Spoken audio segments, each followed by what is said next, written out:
writers is when they embed parts of the story that are truthful. And that's what's happening. In my opinion, that's what's happening here. I think that Amber has been telling 62% the truth and then adding in so many lies that it's hard to see what's real and what's not. And often, if you're a person that, doesn't lie about horrible things to ruin somebody's life, you may be trying to give Amber the benefit of the doubt because you would never do that.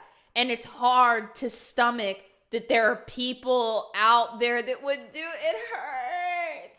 Why can't you just be nice? Yeah, I wasn't buying those tears. It looks strange, and obviously we're looking here at her body language, but also people were talking about what she's saying. They're saying that Amber changed tenses a lot during her testimony. What does this mean? So you may remember Susan Smith. She drowned her 2 young sons in the early 90s. She was dating a guy who didn't want to date a woman with children anymore.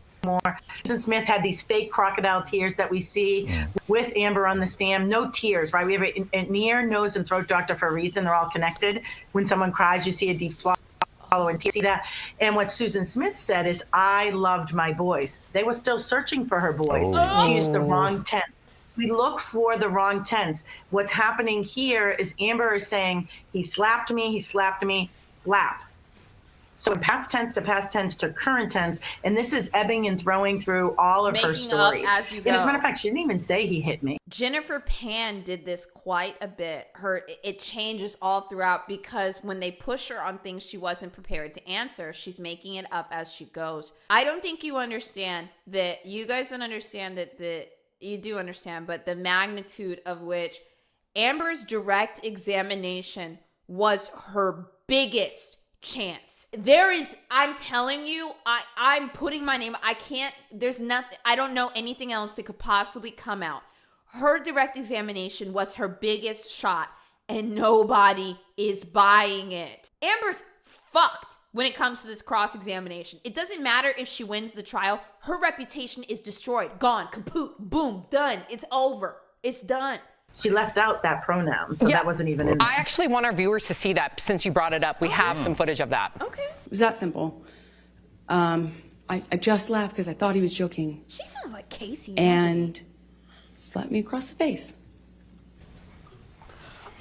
Yeah. Did you guys see this lady's expression? If you as a woman are having trouble, I've had so many people that messaged me and said, Bose, I don't know what to do. I'm hearing these horrible things from Amber. It's okay to be skeptical. It really is, okay? It's okay to be skeptical. Amber is fucking this stuff up for all of us, and she has to be isolated from real abuse victims. Here, you see woman after woman after woman. We saw people on ABC. We're seeing this woman that doesn't work for Daily Blast. She trains the CIA. We see other women up here in the newsroom. You're looking at me. Nobody believes this bitch. I'm sorry. Okay, so I'm like just blown away by this entire thing. Yeah, because I'm like, why do people just destroy each other like this? But let's get to, your expertise, because this is fascinating. Were there other parts of Amber's testimony that raised red flags for you? Like she started and stopped sentences a lot. Right. So stop sentences, we like to say in law enforcement, it's like a scar that you have on your body. The reason you have a scar is a piece of your skin is now missing, and you're threading the 2 pieces together on either ends. When someone has stop sentences, the reason we pick up on it as not being someone who's telling the truth is because a scar is created. She has removed something from the story here. So she does have start sentences several times. I myself am a survivor of domestic violence. If I were to tell you my story, there are no stops. True. It goes all the way through. Yep. If I were to tell a story about somebody from the past, there would be no moment of, oh, I forgot about that. It would be a slow and thorough, probably recount. And I think another reason for that too is because when we have an opportunity to be heard about what we've been through, it's a moment of relief. I wanted to check this one out for a second because somebody sent this to me. It says, woodworker attorney debunks Amber's broken bed testimony. My name is Rob Morton. I'm an attorney in Northern Virginia, practicing in the areas of domestic relations litigation and consumer bankruptcy matters. I also have a secondary passion in woodworking and custom furniture building, as you can probably tell from the shop where I'm coming at you from. Today, I want to talk about one specific claim that Amber's made in connection with the incident that she alleges occurred at Johnny Depp's Los Angeles penthouse condo on December 15th of 2015. Amber alleges that she and Depp were fighting and that Depp dragged her by her hair through the apartment and eventually ended up headbutting her. Amber, at that point, told Depp she was leaving him and turned away. She then alleged...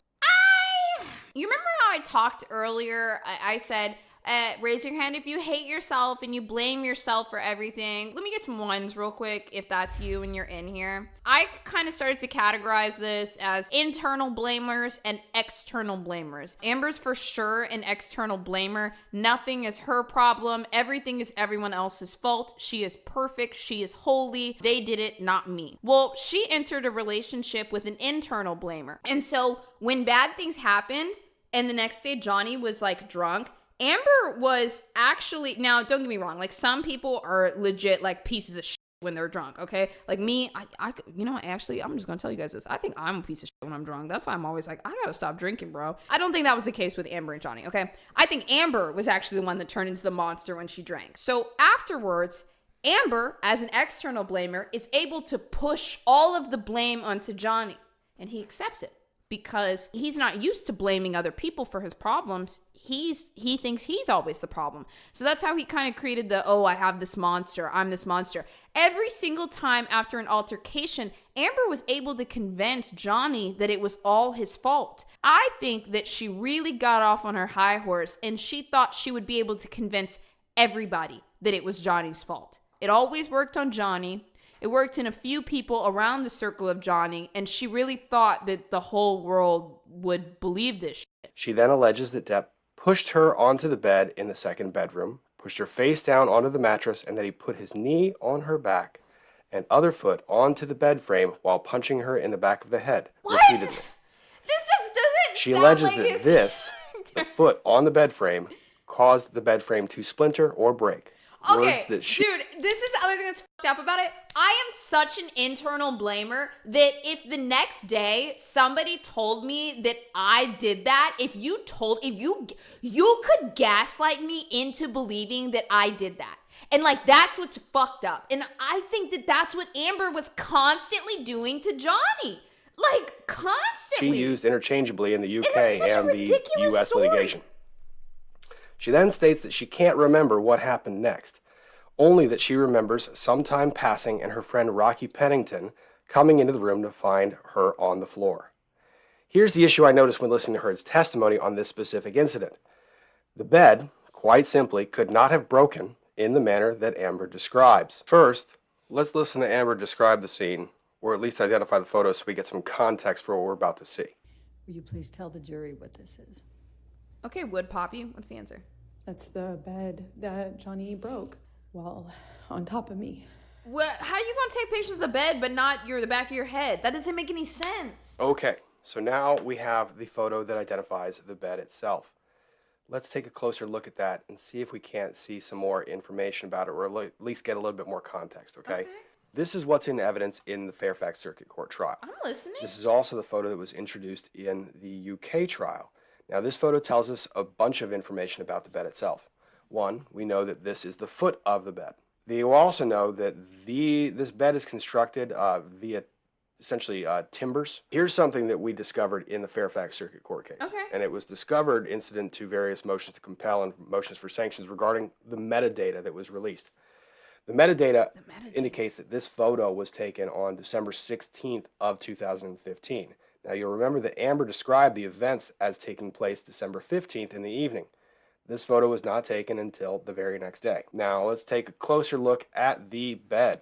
I really want to ask you guys, would you take pictures of the damage around the house and not of your own injuries? If I am taking pictures of the damage, I am the most damaged thing, okay? Period. I remember taking pictures after somebody hit me because I needed it for myself for later, because I knew I was gonna leave and I wanted to be able to look at those photos and remind myself why I was leaving, because I couldn't leave. I tried to leave 6 or 7 times prior. And I remember taking those pictures for me. I was never going to show them to anybody, but I still took those pictures So this makes no fucking sense to me.